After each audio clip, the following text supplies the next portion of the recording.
Hi, it's Psychic Cynthia here, and welcome. On April 8th, 2024, we are coming up on a total solar eclipse. That's a new moon eclipse at 19 degrees Aries. So you might want to check your chart. If you have that, you can check where that falls in your chart and see how that's activating your own personal energies. But even if you don't have that, just know that Aries is a sign of new beginnings.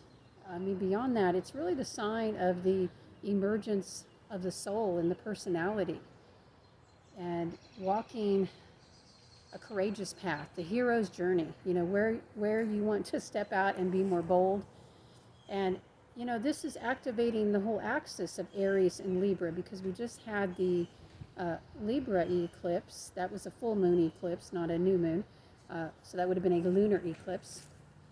And, that's, of course, the, relationship sign, harmony, cooperation, compromise, as some would say. I prefer to focus on the cooperation, but yes, diplomacy, balance, or shall we say, trying to achieve balance. So there's a lot of focus right now on this whole axis of independence versus, or along with, let's put it that way, your independence, your self-sufficiency, your self-reliance, development of your own personal agenda and goals, along with your relationships and your caring and your diplomacy and your partnerships.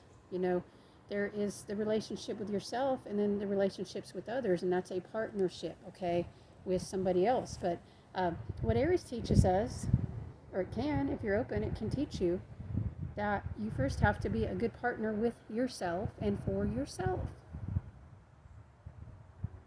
I mean, can you do that? Can you be wise in that way? Can you try that? Can you give yourself a little bit of time for self-care and self-nurturing? Could you tune into your dreams? A lot of us, want to have beautiful relationships, and we value that.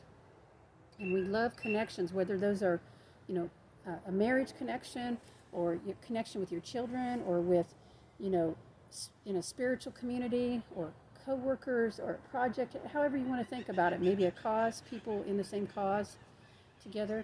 There is nothing more beautiful than, a heartfelt connection.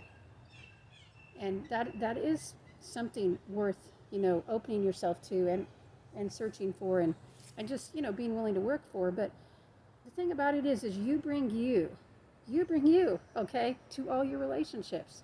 So, you need to develop you so that what you're bringing is an asset into the relationship. So a lot of this is going to be brought up right now. And we also could say that the relationships in your life need to bring, some kind of asset or blessing. They need to, give you some kind of satisfaction, or at least not drag you down, okay? Now, granted, all relationships take energy, and, I think they take as well as they give, and that's normal. That's part of the balance of Libra, right? The give and take, the weighing. So, if you're just looking for somebody to do everything for you and to complete you and make you happy, actually, that's probably a mother or father issue, and you should see a therapist about that, okay? Because no person, outside of yourself can really make you whole. I mean, maybe they could complete your life in the sense of like frosting on a cake. I could see that. I mean, yes, I think that, relationships are, that frosting on the cake. They just add so much more. But this eclipse is telling you, hey, bring yourself up and out. What is calling out in your heart? What is that deep, heroic quest? What is it? This is what I would ask yourself. What is it that you've always wanted to do, in a positive, uplifting sense or a creative sense or, just some sort of expansive sense? What is it you've always wanted to do that you've been afraid of doing, you've been afraid of trying, or you haven't let yourself do that yet? Maybe there's still time. There probably is. And listen, there might be several things. You might say, well, Cynthia, there's a lot of things. Probably there is for all of us. But what's that one thing that's really churning at you and it wants to come out? And, that if you die without doing that, you might feel unsatisfied. Or actually, let's just bring it down to the present moment. You know that if another day goes by, and every day that goes by, that you're not following that passion or that purpose, or just even pursuing that interest, you know every day that goes by, it eats at you a little bit more. Well, stop letting it eat at you. Just do something about it, something small, even, or something big, if that's what you want to do. Uh, start moving in the direction of your passion.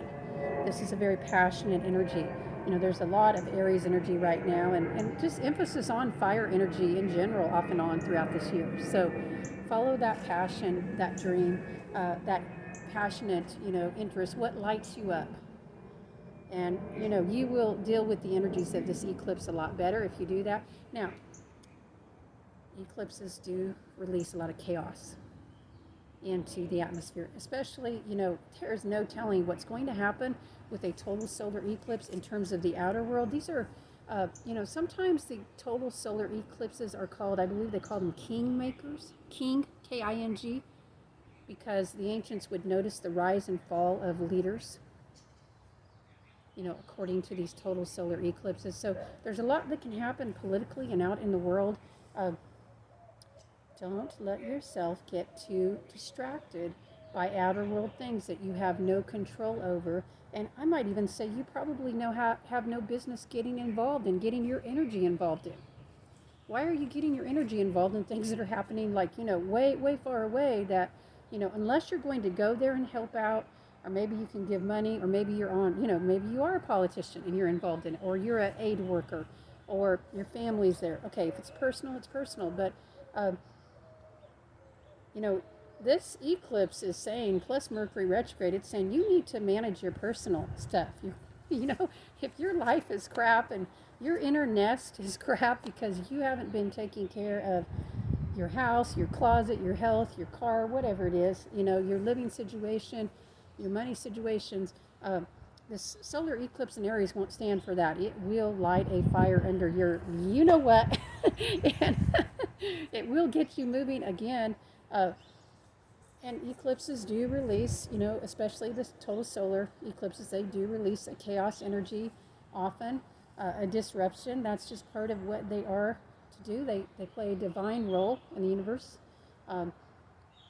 like a wildfire running through. I would say this even if it wasn't in Aries, but all the more so because the eclipse is in the fiery sign of Aries. So there is a cleansing that takes place, a reset, whether you want it to or not.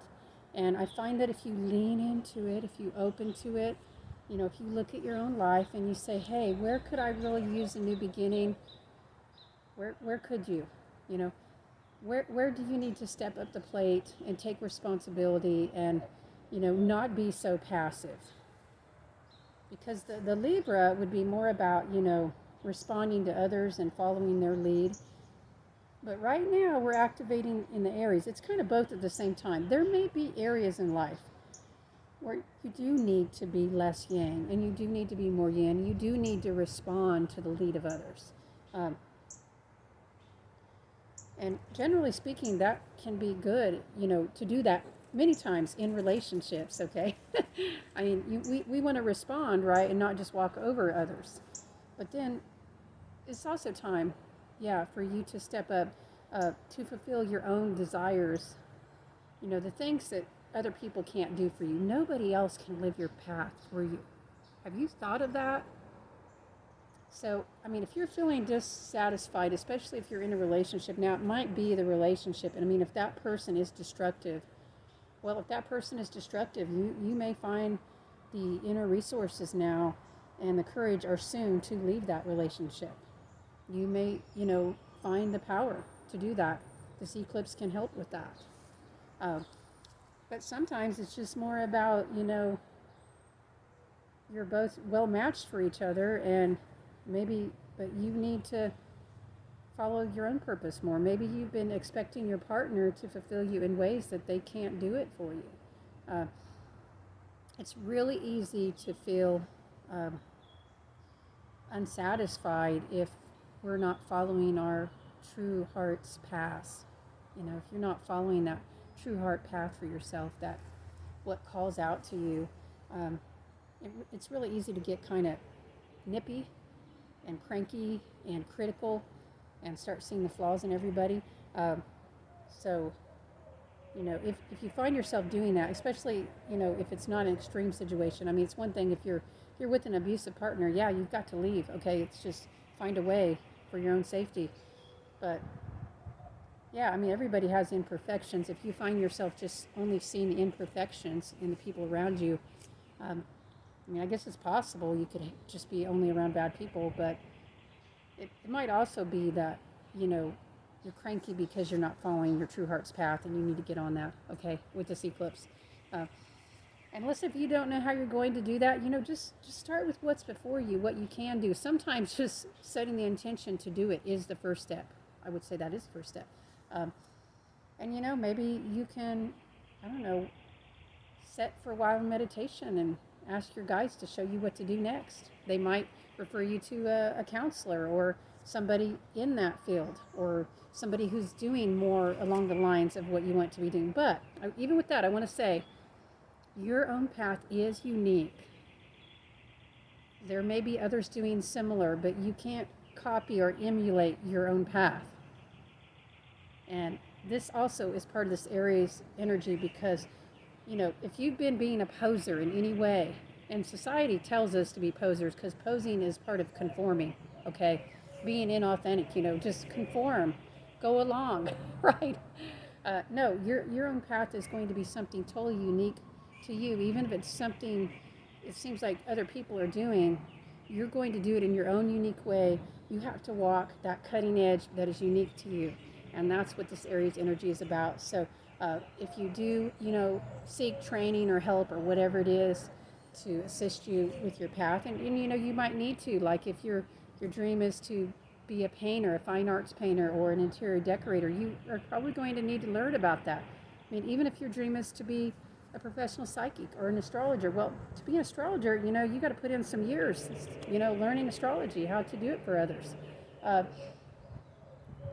be a psychic, you may need to perfect your gifts. Not may need to, you will.